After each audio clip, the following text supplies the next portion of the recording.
injured as a result of other people's negligence for over 50 years here in South Florida. If you get injured as a result of somebody else's negligence, it can be a car accident, it can be a slip and fall, medical malpractice, negligent security. If somebody else's negligence caused an injury to either you or one of your loved ones, give us a call. Our phone number is on our page, our website is on our page, and our email addresses are on our page. Please give us a call for a free consultation. We'd love to help you. Let Zach and I protect your rights. Hello, everybody.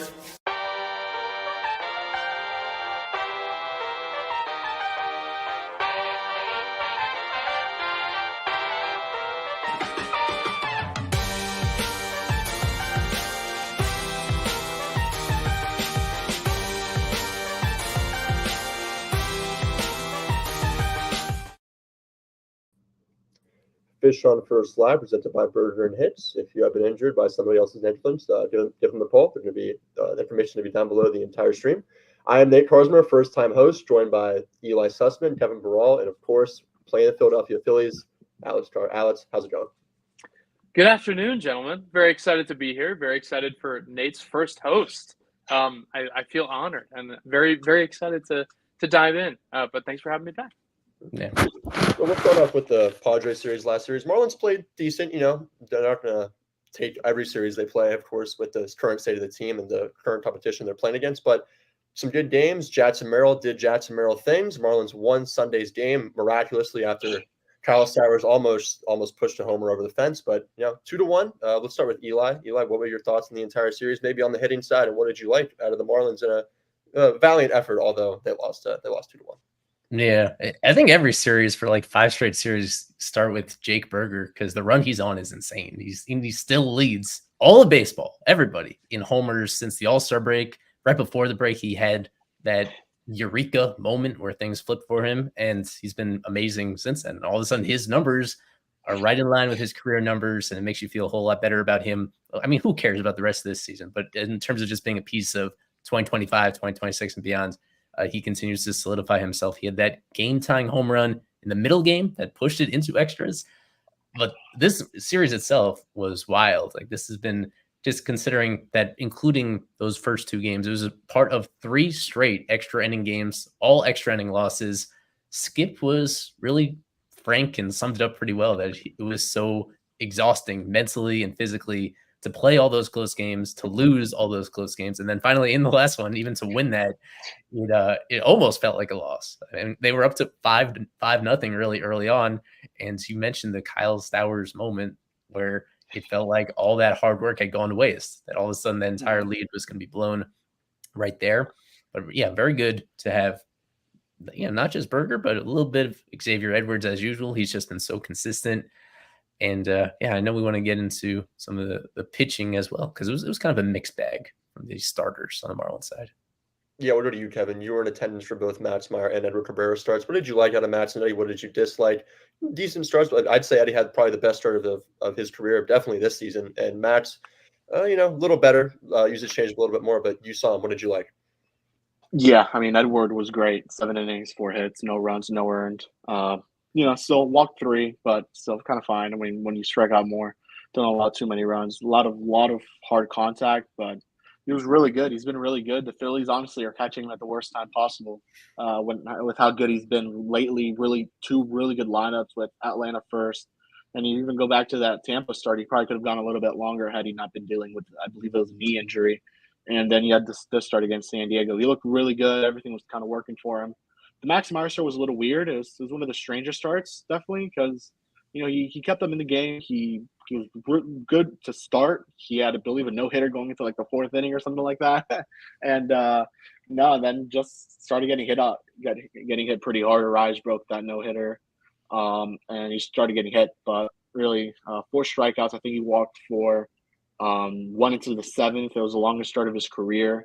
So, it was definitely an encouraging start just to see that he could go 90 pitches, even close to 100, something that I don't even think he did to start the season in April. So pretty encouraging start there by him. So, yeah, I mean, the pitching looked really good for the most part. This is definitely – so I feel a little bit – this is probably the best I've felt about this rotation, honestly, with some of the guys in it, at least since some of these guys started going down, like a Weathers and a Braxton and Luzardo started going down. So got to feel good with Edward and Max leading the way, I guess, and Valente Belloza, who we'll see tonight. And I want to right back to you, Kevin. You obviously, aside from the guys like Merrill, Machado, Kim, that star-studded Padres team, you talked to the Flip Fish, you talked to Luis Ariz and Brian Hoeing. What did you take out of your conversations with them? Well, yeah, Luis Ariz has been dealing with, I believe, some sort of thumb injury. I believe it was a ligament injury that's kept not kept him out, but it's definitely limited him to what he's been doing. But definitely came back to Miami and he had a really nice series. I believe he had a couple RBIs. I think it was 3 RBIs. He went. Let me find it. He went 6 for 15. Yeah, 6 for 15 with 1 double, 3 RBIs, and 2 strikeouts. So he was pretty good for the most part. And I believe he got the game-winning RBI in that second game, the middle game, I want to say it was. So he was really good. He's very happy to be back. Still thinks Skip is his favorite manager. So it's always good to hear and see how guys think of Skip. Even just saying that, even in the Padres clubhouse, they talk very highly of Skip, former Padre as well, with, and Skip. And Hoey's been unhittable. He's been really, really good since going to the Padres. I think the one thing that Eli noted on the Twitter account is the splitter usage has gone up. Something that Lewis asked him about, I believe, on Sunday during that Flip Fish interview. So he's been really good. He's been unhittable. When someone in the press box like he's got full Mariano Rivera since going to the Padres. I think he's only allowed 1 hit, so he's been dominant. And Tanner Scott as well was their former. He got into 2 games. He closed out 2 of them, I want to say. He closed out the second one, I know for sure.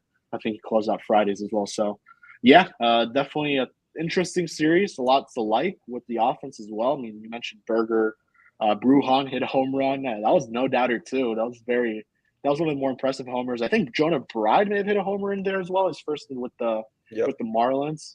So, I mean, they put up, I think, over 5 runs in each game. So there was not too much to be disappointed with. I think it was only that first game where they didn't score enough runs. So they only scored 2, but the other ones they scored over 5 runs. So the offense is definitely there, to a certain extent. So pretty positive series for the most part, despite the final results, I would say. Yeah, I like how you mentioned the offense, especially against the arms they were facing. We talked about Matt Waldron, how he shut down the Marlins when they had their A team with guys like Jazz and Bell back in May.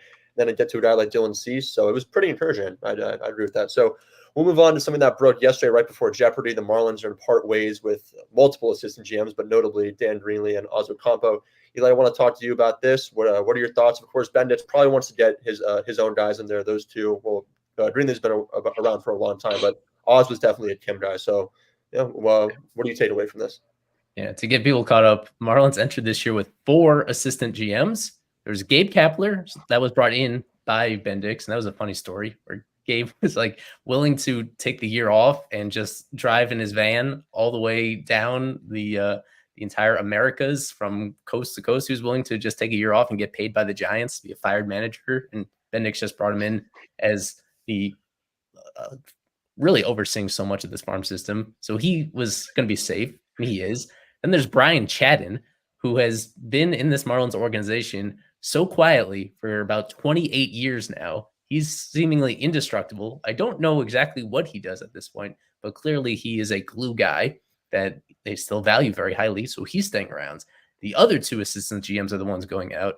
It's Dan Greenlee, who mainly his focus has been on the analytics side for about ever since the ownership change, really. So this is the brief bio that even the Marlins had on him. He came right in there with Jeter, with Bruce Sherman, and he's been, depending on at least what Craig Mish has said on this subject, that Greenlee last year in particular, under Kim Ng, that he was pretty significantly involved in not just behind the scenes accounting of how the guys are doing, but actually had some role in negotiations, in transactions that the team was doing, had a major voice in that input, whereas that probably was not the case this year under Bendix, was not going to be the case moving forward.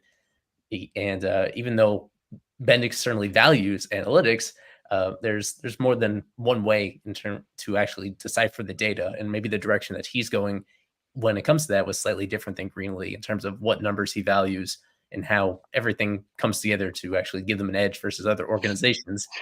The other assistant GM who's out is Ozzo Campo, as you mentioned, very much a Kim guy. I think they crossed paths way back when Kim was working for the Major League Baseball itself, and that was one of his first gigs in baseball before going over to the Astros.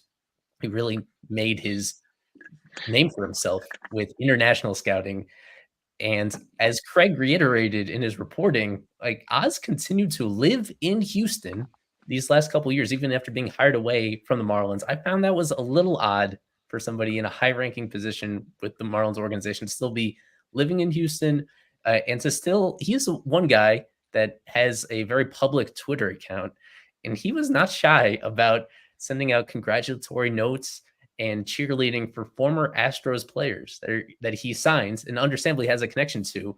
But he was almost a louder advocate for Astros guys than he was for Marlins guys through his own platform. That was a bit of a red flag for me. Very talented by all accounts, very intelligent. I think he speaks 5 different languages, if I remember. That was one of the key sticking points in his introductory presser, how impressive he is. When Kim was gone, that was he had to form a new relationship with Bendix, and apparently that did not happen quite as smoothly as Bendix with Brian Chadden or some of these other guys. He, this past year, was overseeing the international operations. As Kevin knows, Adrian Lorenzo was a previous international guy, and he had been gone last offseason. This is really just an extension of some of the changes that happened last offseason. You can't kick everybody out at once because you still need to run an organization. This is still a year-round process. All throughout the year, and these guys are still valuable, even if you don't really know them all that well, and even if it takes time to form those relationships. So Bendix took some time to evaluate them, and as it has been explained, for this to come out now in the middle of August, well, for one, it doesn't create much of a distraction because the big league team itself is already out of the race. At the same time, making this known now instead of at the very end of September or in October, it gives everybody a better opportunity to find new gigs with other organizations that may be hiring at similar positions right there. So yeah, the reactions to this publicly have been mixed. There are some people saying that Bendix stinks. Why is he doing this? I hate him. Why is he ruining all these people's careers? And I think the reality is that he had to, some of these people he wants to bring in his own people, and he has his own values, and he's already underway doing this. So it's not even just these assistant GMs. It's a handful of scouts, at least 10 scouts has been reported. And it's also these minor league coordinators as well. Basically all of the main minor league coordinators. And the one guy I want to touch on there is Scott Aldred, who had been, as far as I know, around almost as long as Greenlee had for most of this Bruce Sherman era. Without even being prompted, so many pitchers have mentioned Scott Aldred as being a huge influence on their development. From Braxton Garrett, when he came into the organization, he had this big loopy curveball. You realized it didn't work in the pros. He changed it into a slider. That's now his very best pitch. And that was instrumental through Aldred. He's been involved with changing mechanics for certain guys who weren't throwing strikes in the minors and getting them to the next level. And I would say that his biggest trademark was teaching guys changeups. All these Marlins starters, all these former Marlins starters that have nasty changeups, so many of them, they go to Scott Aldred. He essentially, they go through a workshop to figure out which grip is going to make the most sense for each person's delivery and their finger length and stuff like that, and then just get all the reps possible in order to make it to be consistent with it. And I can't even list all the guys that have come through the Marlins org who have stuck as starters, who've been very good starters, even with whether it's with the Marlins or another org. And a lot of that was through him. They'll have to start from scratch there. There are other great, no doubt, pitching geniuses out there to consider for this. At the same time, I'm a little nervous about trying to change something that isn't broken, because that's really the one good thing about this player development operation was having Scott Aldred, honestly, and the influence that he had on these guys when they were coming up through the minors or were right on the cusp of reaching the big leagues. Kevin, is there anything you want to touch on between Ocampo, Greenlee, like Eli mentioned, any of the coordinators that he didn't mention? Yeah, so yesterday there were 13 firings. So along with these, the 2 GMs, there was the international scouting director, which I believe is Roman Okumaris. I honestly didn't see that one coming. Assistant director of amateur scouting, 4 coordinators, amateur scouting analyst, amateur scouting cross-checker, and area scouts. So, and that's not it. There's going to be a lot more coming soon. So definitely something worth keeping an eye out on. Right now, they don't have anyone for international scouting, and they're supposed to be signing guys in a couple months. So we'll see how that ends up. They have time, obviously, to find these guys, but when something that needs to be noted with Oz is that people saying that oh, this is bad. I mean, you also have to think about it. Yeah, the track record's good, but truly, how many of these guys are his? I mean, he entered pretty late into the international part for the Marlins. I would say. This last class, I wouldn't even say was his. Honestly, it was probably all Adrian Lorenzo. The next one, you could probably credit a couple of these guys going to him. I'm not sure who Andrew Salas, spoke to when this all happened. I know Oz also signed I want to say it's a Korean pitcher, during the season. I don't know how he's doing right now. Japanese pitcher. I don't know how he's doing right now, but definitely signed him. And yeah, I mean, it's just a matter of just, you can't really say this guy was doing well with the Marlins right away, just given how these deals are made years in advance. And that's something that really needs to be emphasized. Who knows how long Andrew Salas, for example, has had that deal done for? Same goes with Luis Cova. I mean, they've probably had these deals done since they were like 14 years old. Who knows? And it's just the matter of the international market. And yeah, definitely seemed like he had a very big voice during Kim's time as well with Ocampo. And Greenlee, I think the ESPN report, or it was the Herald actually, who noted that he was very heavily involved in the Luzardo trade, and I believe the Starling Marte one as well when they acquired him in 2020. So Greenlee definitely had a big voice. He was definitely heavy in on the trades, but it seemed like things were gonna kind of part ways at some point with some of these guys, and Greenlee unfortunately is one of those. So we'll see what this looks like. Seems like Gabe Kapler's staying. That was confirmed. He will stay in the front office. So for those that think he will be a manager, that will not be the case. He will be in the front office. I think he has a really good role now with the organization, honestly, with the development of these minor leaguers and where they're taking them. I mean, this has been maybe one of the more successful years in minor league baseball for the Marlins in terms of just some of the performances we're seeing and how much better the system has looked, from day one of spring training all the way up until now. So, we wish these folks nothing but the best, and we're going to see a lot more of these firings soon. And that's unfortunately the tough part of the business, but it's just how someone comes in and they want to bring his people, and that's what's going to happen in this case. And Bendix is going to find his people to do this job. I could sneak Alex Carr into this conversation. I miss hearing his voice and his perspective on this. It wasn't all that long ago that the Phillies were in this position, bringing in Dave Dombrowski at a point where they weren't really satisfied with the direction of the franchise. What do you remember in terms of how much stuff that Dombrowski changed, who he actually kept around, aside from getting like John Middleton to spend more money? That's been a part of the Phillies having success. But aside from that, what do you recall over, I guess it was 4 years ago or so, some of those internal changes? Yeah, the really funny thing is they didn't do a big overhaul. Sal Agostinelli has been, pretty high up in the Phillies international scouting department for ages and ages. And I'm pretty positive he's still with the org today. They didn't make any, sweeping. The big sweeping change was Preston Mattingly coming in as farm director. That was the big one. And I mean, that's probably the best hire that the Phillies have made in goodness knows how long. Preston Mattingly, by all accounts, just lauded in every respect of minor league industry. He is really very impressive, especially with how his communication has kind of opened up avenues in the Phillies org. I feel like the Phillies farm system was very disjointed for quite a while, and it's because they were kind of split between, we want analytics, we want traditional, we want this, we want that, and everybody was kind of cut down the middle. They went really far in the analytical direction at one point, bringing in Jason Ochart, who was a hugely analytically based, director of hitting for their minor league system. He lasted maybe 3 years, I think. It was more of the Phillies were constantly in flux and kind of bringing new guys in, taking guys out. Now they've really found a system that works for them. Andy Colombi, who they stole away from the Rays, has been also a revelation for them in terms of identifying the type of guy that they want, at least when it comes to arms and pitching. And then I think it's still a little weird because the Phillies still don't exactly play to their strengths, especially when it comes to drafting. They love toolsy, like project guys like Justin Crawford, like Dante Nori this year, like Griffin Burkholder this year.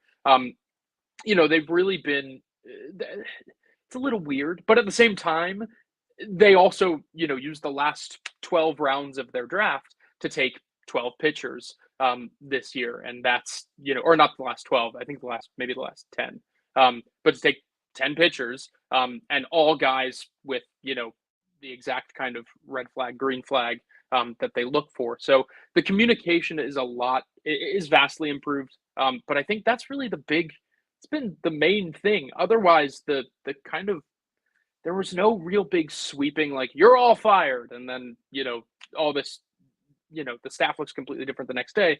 That never really happened. It was kind of like a revolving door for a little bit.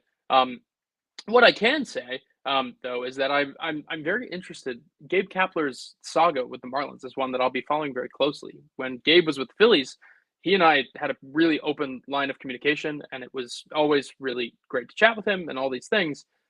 I'm very interested to see how he solidifies this role with the Marlins. I didn't know if that was going to be a 1 year thing or maybe a couple of year thing, and now it seems like it's a long haul thing, which is great for him and great for the Marlins. I suppose we'll see.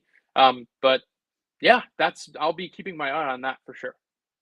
Yeah. I want to say with you, Alex, you've been very adamant about the Phillies, not going to worry about them after the All-Star break. They've been struggling a little bit, but what have you seen from them, especially, what have you liked, what have you disliked about what's really gone wrong over the past couple of weeks? And are you still is your confidence level still high on them being all right?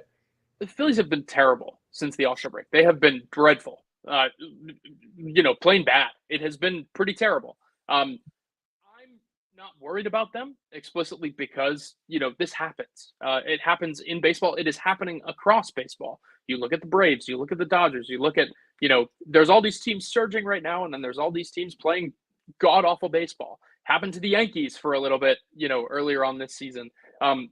Happened to the Orioles. It happens to every great team. And I think that the reason that I've been so adamant and vocal about, hey, the Phillies are going to be okay, is because I feel like everybody in the Phillies fan base just has never, experienced playing really well before, at least, not since 13 years ago, I guess. So they haven't really experienced a great regular season team in quite some time. So I feel the need to play voice of reason, but it's also not my job to emotionally regulate a swath of foaming at the mouth hyenas from time to time. At the same time, I think they're going to be fine. I think they started sluggish out of the All-Star break. They faced a lot of really good teams. They have gone through the gauntlet of all the great teams in baseball since coming back from the All-Star break.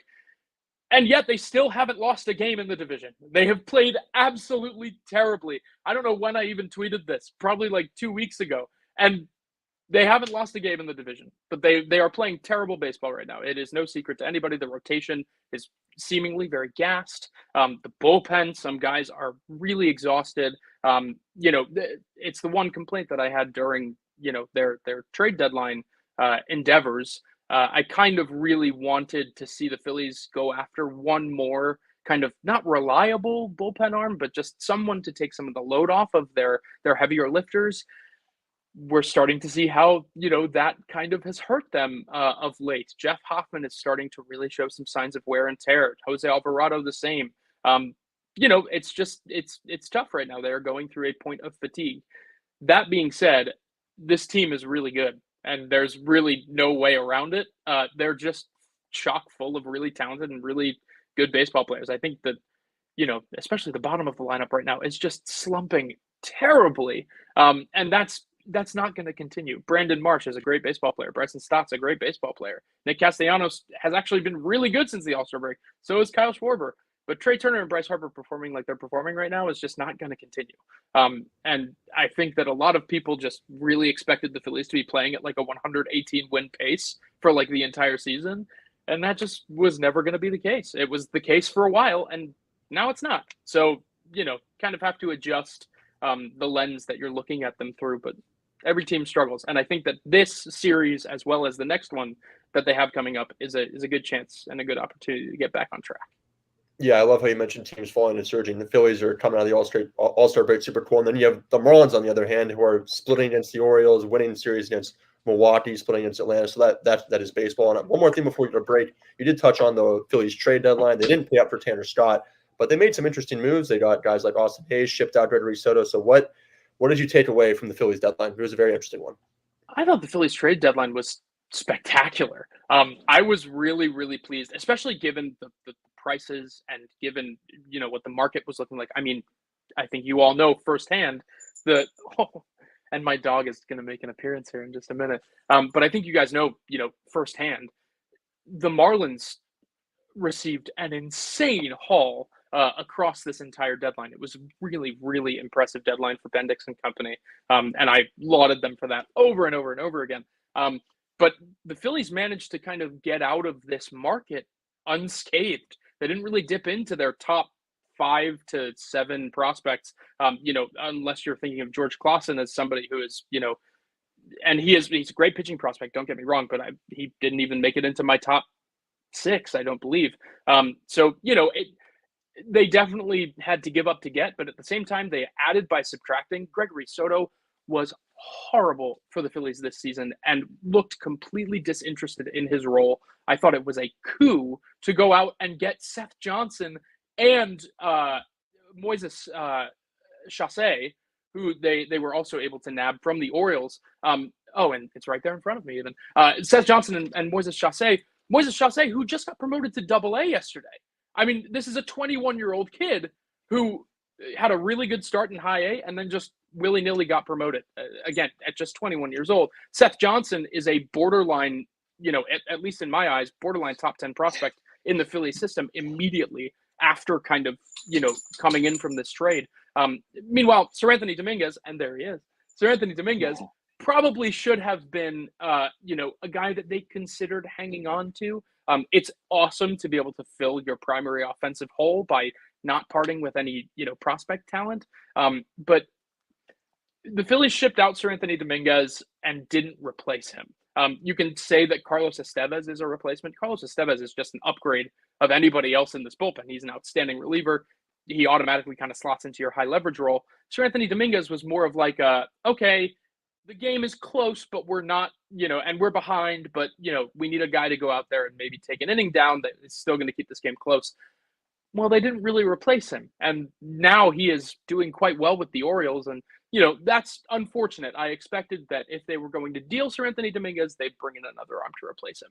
And that was what I alluded to earlier, kind of the one thing that I was disappointed by with this trade deadline. But even past that, I mean, the addition of Tanner Banks was also just, I will be the first to say I love William Bergolla as a prospect, kind of like a mini Luis Ariz that can actually play defense, which is really going to be interesting to watch unfold. But Tanner Banks has been pretty good for the Phillies coming in. He had a bit of a tough game a couple days ago, but has been pretty good since coming in for the Phillies. And he's a guy that has, 4 years of control and is, not showing any signs of slowing.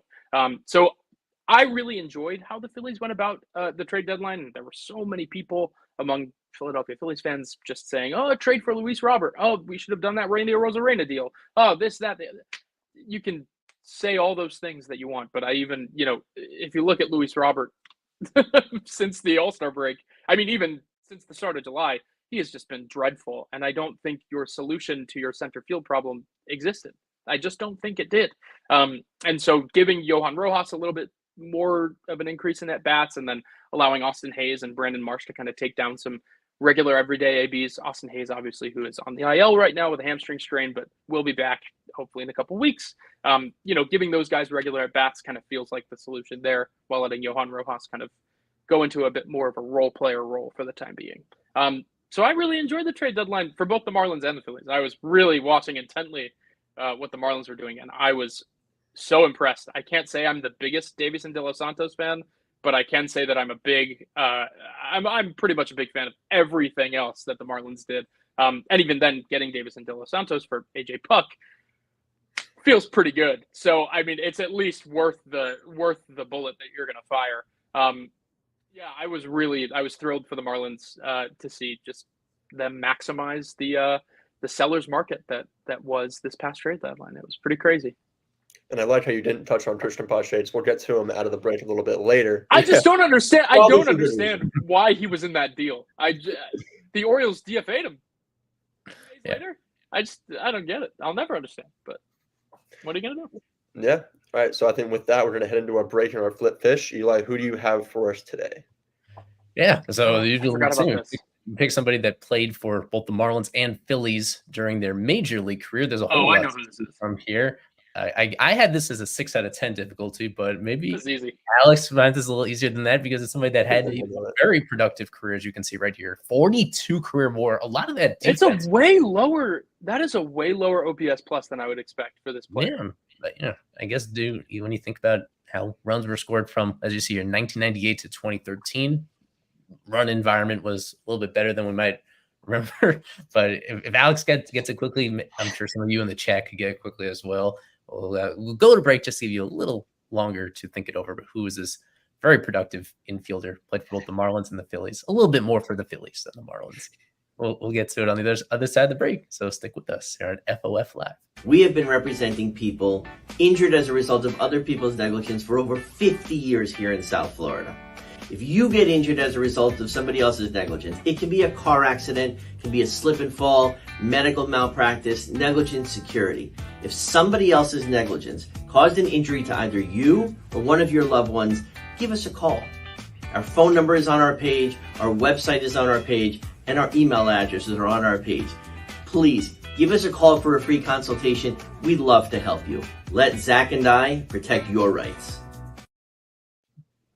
All right, we are back. I believe I know, and I'm pretty sure. I'm definitely sure Alex knows it. I'll go to you, Kevin. Kevin, do you know who this is? I have no clue, man. Oh, it's before your time. Should I take it then, Eli? Let our Give it guest. to Alex. Let our Yeah. guest. Alex, yeah, Alex. Let's start with Alex here. Who we got here? Former Phillies legend, Placido Polanco. One of my favorite players from childhood. Loved this guy. Just an absolute beast at the plate. Knew how to hit.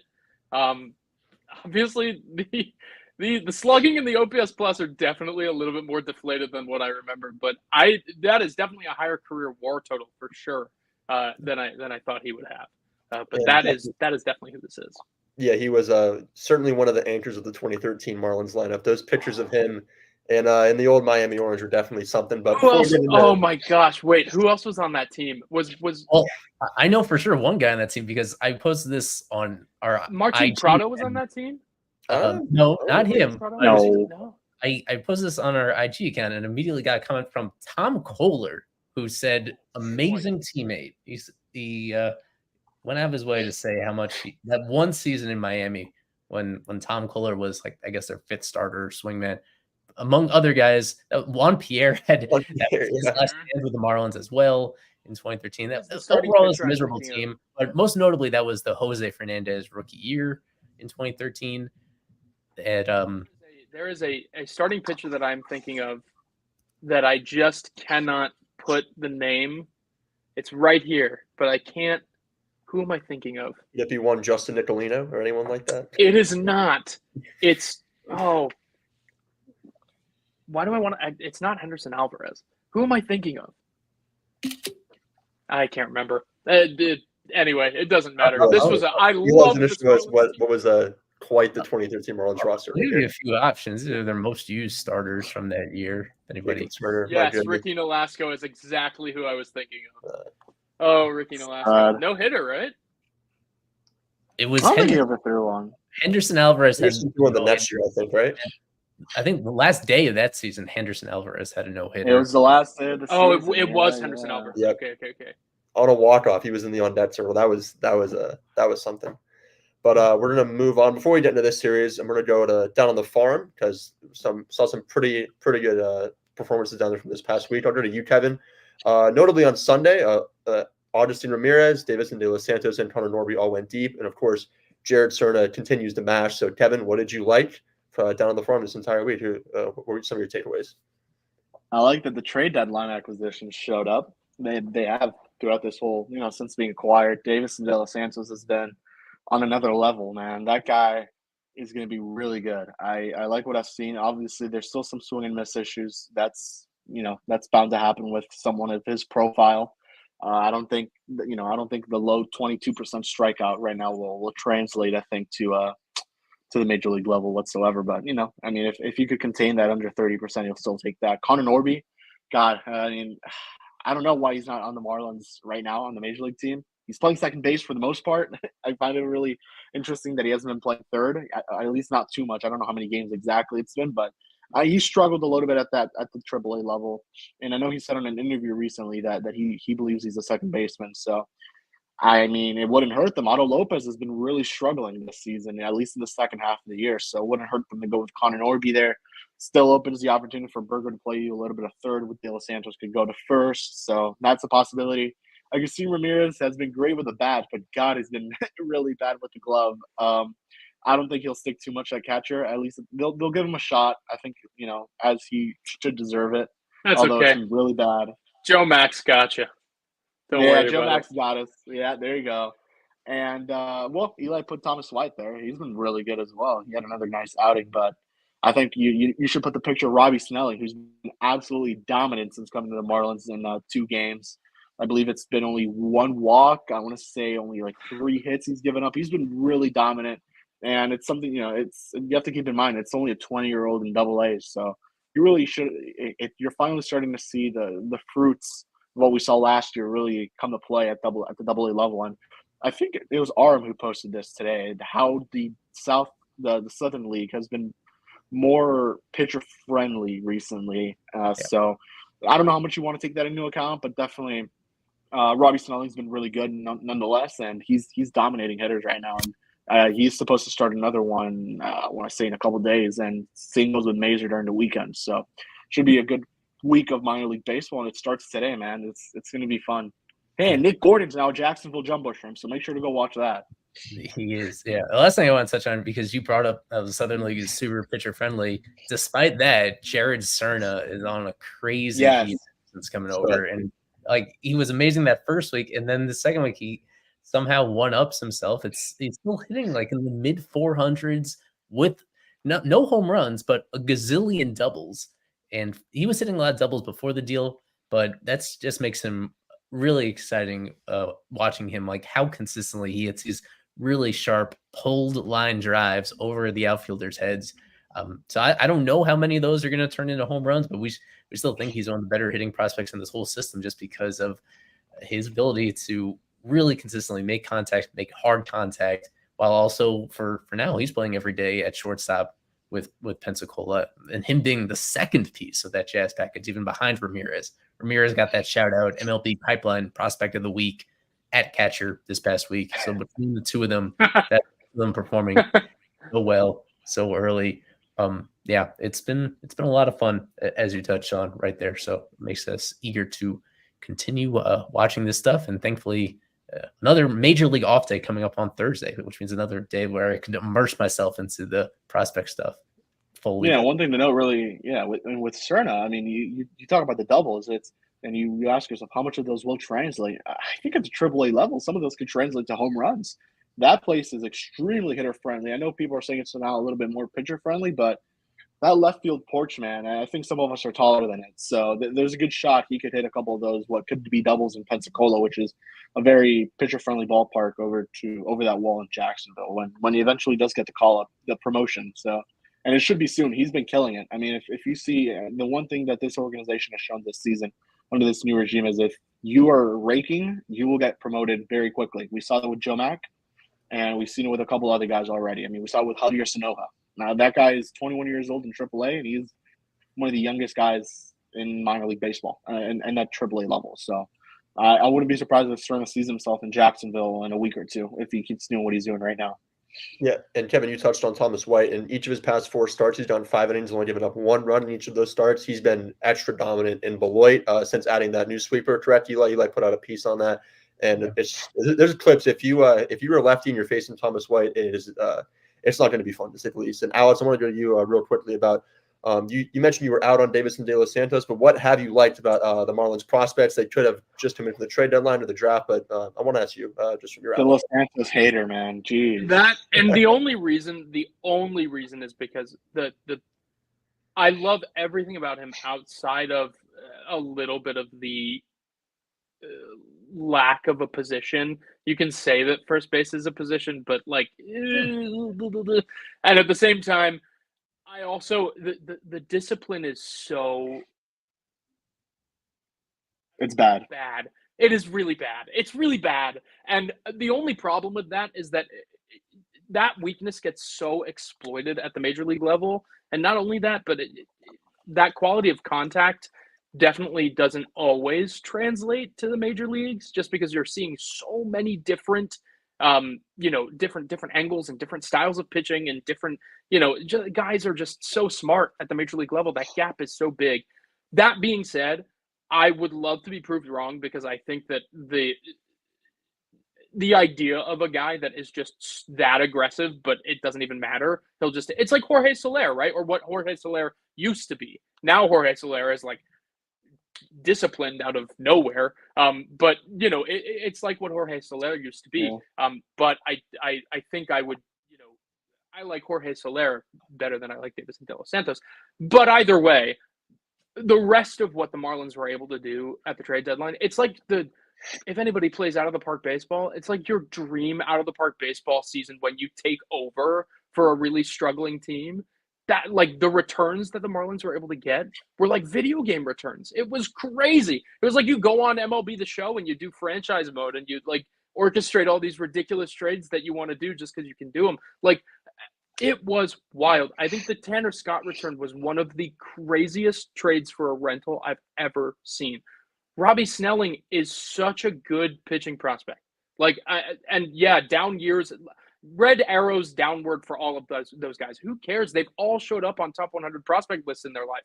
Like, these are really, really talented players that, the Padres were just like, yeah, here you go. Like, this is for you. Give me 19 innings of Tanner Scott.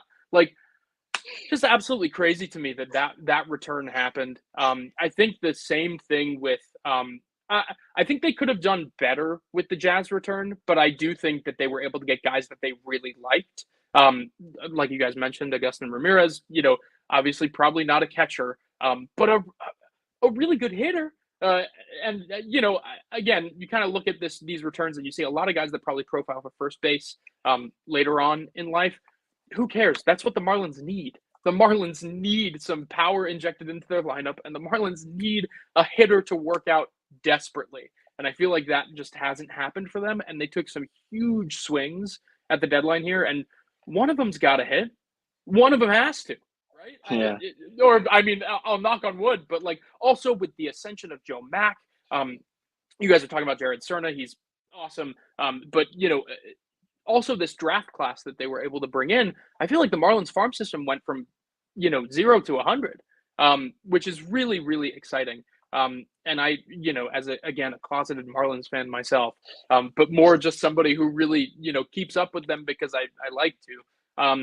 I think they made a killing at the deadline, and honestly, it changed the whole trajectory of what this team is looking at in these next 2 to 3 years.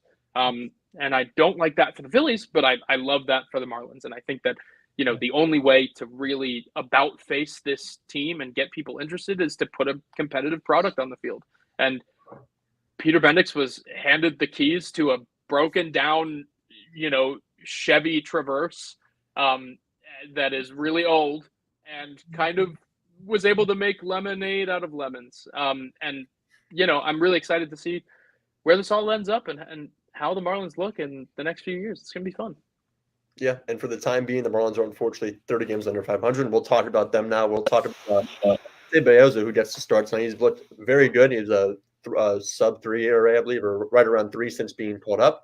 Eli, I want to go to you, man. You were still kind of out on him in the last stream, but he delivered another solid outing. So what do you like about him? I think this is a big start for him, in my opinion. He's been better than I originally expected. I can make that admission that I was displeased when he was the return for Jacob Amaya at the start of the year. I think all of us thought they were selling super low on Amaya, and that Bayozo just looked like a solid depth arm, a guy that could throw strikes, that had a deep pitch mix, that has value in an organization that was probably going to pitch at the big leagues at some point, but one that wouldn't have a lot of success because there's really not a single pitch here that stands out a ton. It's the combination of stuff that can sort of work, and it has worked so far. The 3.05 ERA and even the underlying stuff look good. He's just an extreme fly ball pitcher, and I wonder like how long it's going to take for those fly balls to go over the wall. So far, they haven't. And I'll be honest, I'll be honest. A lot of them have not really come. A lot of them have been playable. Like watching him and the results on his bad balls, it doesn't look super lucky, but there is no doubt some good fortune involved with this, at least for now, until he makes more adjustments. Really limited in the fastball velo department. He can still mix speeds quite well because he has a slower curveball and he has a slider. And he hasn't.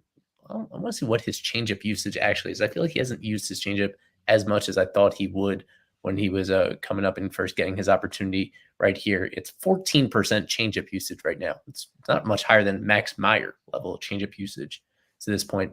I'm still nervous. I still think this is currently a 4-man rotation, and to me, he's like a normal number 6 starter in what is. So he has to pitch now just due to necessity, and I think this is deserved. They really do not have better alternatives right now. It's worth a shot to see what he looks like right here. I just think the upside is really limited. I think the upside is kind of what we're seeing, where he ties together a few quality starts in a row, but to this point, he actually hasn't even completed 6 innings yet. So he's getting these results. I think even the team realizes what the reason there have been starts where he's been pulled with a very low pitch count. And I think that's an understanding that when guys get deeper looks at him, that there'll be more damage done in the slugging department. The big question is whether he's a really good 5-inning guy and there's value to that, or whether he's, a total fluke. But to this point, that upside is that he's a guy that could give you 5 decent innings, and then you go to the pen, hopefully with a lead. So we'll see, because this is a complicated matchup. On paper, it looks really bad, but as we've covered, the Phillies just are not in a great spot right now. There are guys that are amazing players that simply aren't hitting at their usual level right now. And if for whatever reason that continues for one more night, then he can have success. And for he hasn't thrown it much. Go ahead, Kevin. Yeah, he hasn't thrown it much, but the sweeper's actually been pretty effective for him as well this season with Bayozo. And, it's been a lot of that fastball cutter combo that's really worked for him. And Eli mentioned fly ball pitcher. He's not in a very good environment for that tonight in Philly at the bank. But, he's faced some really good lineups. So you have to give him credit where credit is due. He's faced a really good Royals team, Braves. He's faced the Reds now. And I think I'm missing another start. Did he face the Yankees? He faced the Braves. No, he hasn't faced the Yankees. Not the Yankees? Okay. No. He faced Boston. Did you say Boston? He faced Boston. And he faced Boston, yeah. He's faced some really, really good lineups, and he's found success in all of them now, albeit almost all his games have been at home, aside from Kansas City and the Braves. But still, Kauffman Stadium definitely very pitcher-friendly.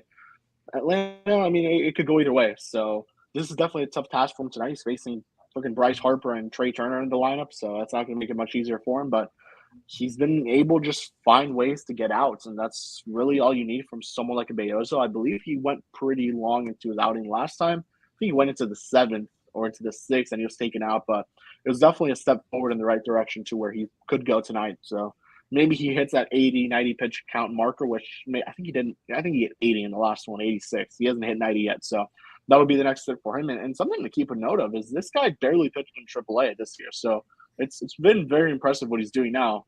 I think Eli's right. He is a 6th starter. Next year when all these guys come back, he will not be in the rotation. But I think he could be a very nice reliever. Worst comes to worst. And if you want to keep him on your major league roster, or he's a very good swing man type of guy. So, Jacob Amaya hasn't looked very good either. So it's definitely helped that this return has really, for now, worked out well in the Marlins' favor. Yeah, I love how you mentioned the swingman role too. I think you could definitely slide into like a role that Brian Hoeing had this year. He's had some pretty good stuff, and he's shown the ability he can go pretty far into games. And I'll go to you, Alex, about Taijuan Walker making his first start since June. He went on the IL for a little bit, shut down this Marlins lineup earlier in the season. But what are you looking forward to him in his first start back? And of course, he's at the bank. Isn't that just the question? What am I looking forward to? from a Taijuan Walker start. You know, I don't know. I have no idea.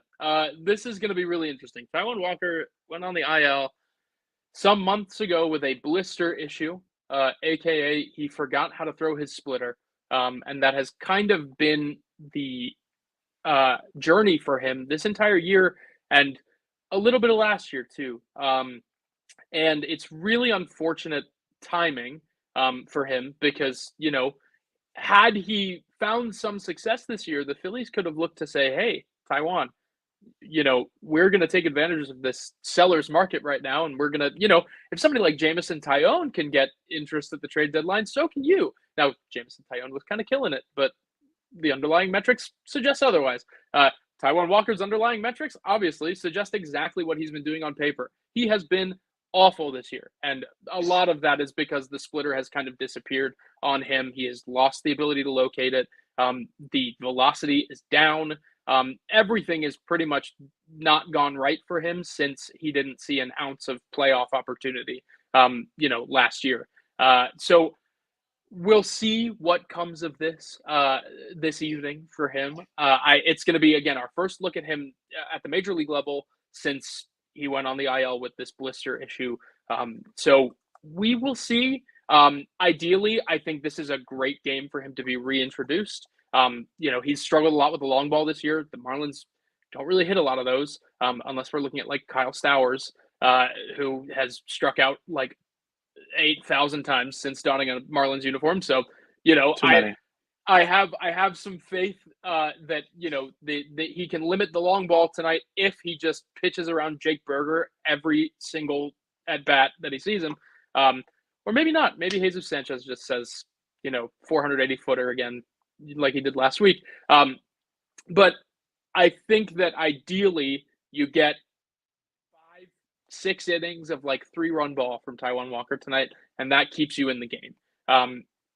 Anything past that, you're going to see a lot of upset Phillies fans saying, "Where's Colby Allard? Where's Colby Allard?" You know, Colby Allard, who very similar to the Marlins started tonight, saw some success in a very limited role, but was optioned because Taijuan is returning.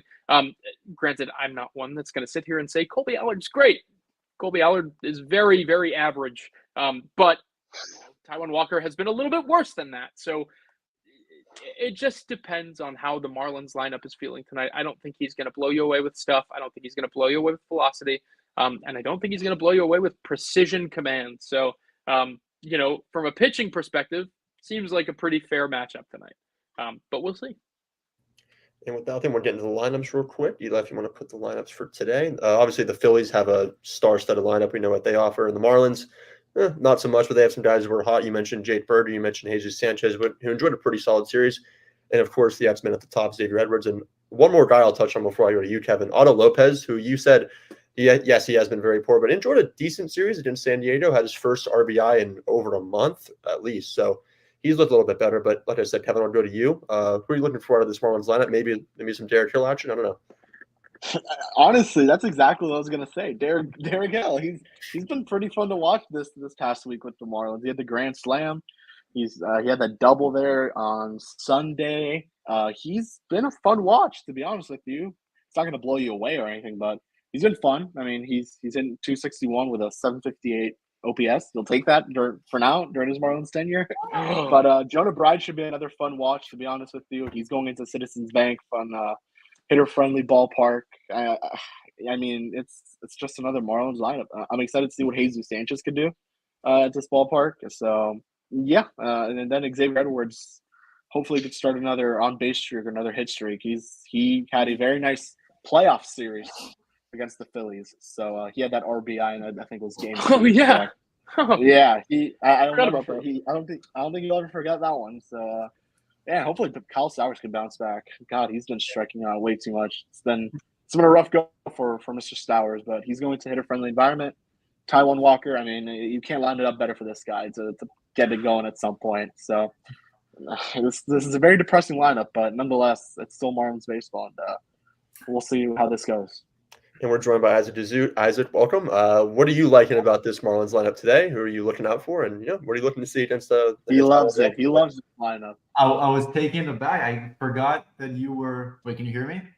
Yeah. Put the mic on, but yeah. I forgot you were hosting, but well, good stuff. I'll take a look back. But this lineup, like Kevin said, it's going to be wildly mediocre. I would have liked to see Christian Pache. I know Alex Carr knows all about Christian Pache. I would Can't have believe we also haven't liked spoken to about see him. Christian We haven't said Pache. his word once on this stream. Really? Well, okay. Well, I we thought might. he'd be in here. Against Taiwan Walker, I'd rather see him in center field than Derek Hill.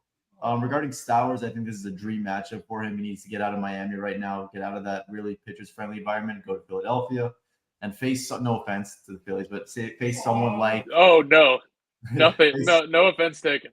face someone like Taiwan Walker. And I think this is a series where I don't think it's going to happen, but as bad as Miami is, I think they could come out with a little mini sweep here. It all depends on Belloso. I know you guys touched on him already, but Belloso, I think he's gonna have a rough time. So that's why I'm not gonna say anything crazy, but it should be a fun series. And I will go to Alex Carr about we will talk about Christian Pache. He had his legacy moment in Miami last year, a little bit around this time. So first talking about Christian Pache, and then obviously this, like I said, the star-studded the Phillies lineup. Christian Pache, there have been a lot of very disappointing prospects across baseball over these last few years. Christian Pache is just nothing like he was advertised when he was a prospect in the 2021-2022 kind of amalgamation of the fallout of 2020, where everybody just like couldn't evaluate prospects at all. I can't really name anything he does well, particularly because the glove is actually underwhelming for somebody who was supposed to be a generational defender. You don't really. He makes a lot of tough plays look really easy, but I don't think you really see him doing anything that another center fielder in Major League Baseball couldn't do. So I don't know. I'm just not. Maybe it's the bad taste that's been left in my mouth. Yeah. But just a really disappointing prospect. And I think that for Miami, honestly, it feels like a guy that Miami could really use. As kind of like a fourth outfielder, great glove kind of guy, especially with the outfield at Lone Depot. I feel like it's a pretty decent match. And he's a really, by all accounts, really good guy, really great clubhouse guy. So I feel like that it's better than what they have in house at the moment. And as far as fourth, fifth outfielders go, and especially in terms of defensive replacement. But I feel like maybe give him a little bit more time to. You can't really say give him a little bit more time to figure it out. He's had plenty of time to figure it out. Yeah. But I think in his role that he is going to be taking on with Miami, I think he'll do fine. Just a very, very disappointing prospect on the whole. Don't disrespect David Hensley like that. Is he better than David Hensley? I mean, probably. David Hensley's only started one game. He's been Yeah. God knows how long already. You can name something that Christian Pache does relatively well, whereas with David Hensley, I'm really not so sure. So, Right. Hey, but man, Christian Pache can play the outfield. They need It's that. true. Jazz was gone. He's their best defensive outfielder right now. It's not very close. And I feel like that's something that the Marlins will need, especially with a weird transition next year. They're gonna be relying a lot on their arms, as they always do and should. And having a guy like Christian Pache to come in, late in games and really shore up that outfield defense is, it's not insignificant. So hopefully he sticks for a little bit with Miami. Offensively, though, all you need to do is throw a fastball up and you'll swing at it. I noticed that very early on watching some video, man. That's all he does. That's the frustrating thing. He hits the ball really hard when he makes contact, and that's what makes him so appealing. And I fell into that trap over spring. I was impressed with him. I really was. Not to say like, oh, this guy should be starting games, which some Phillies fans were on that drug a little early on, but it's a guy that as long as he doesn't get overexposed, you feel like could be pretty decent. And then you give him the opportunity and it's just squandered every single time. His discipline is just non-existent and his pitch identification is so poor. So, it's just kind of it's an unfortunate break for him. Hopefully the Marlins can unlock something or but I wouldn't be expecting much if I am a Miami fan. And with that, I think we should head into prediction time for this little 2-game set in Philadelphia. So let's cue the Dave Tapler for our friend Alex. Oh no. This is prediction time. I don't want to like toot my own horn here, but I'm really good at this.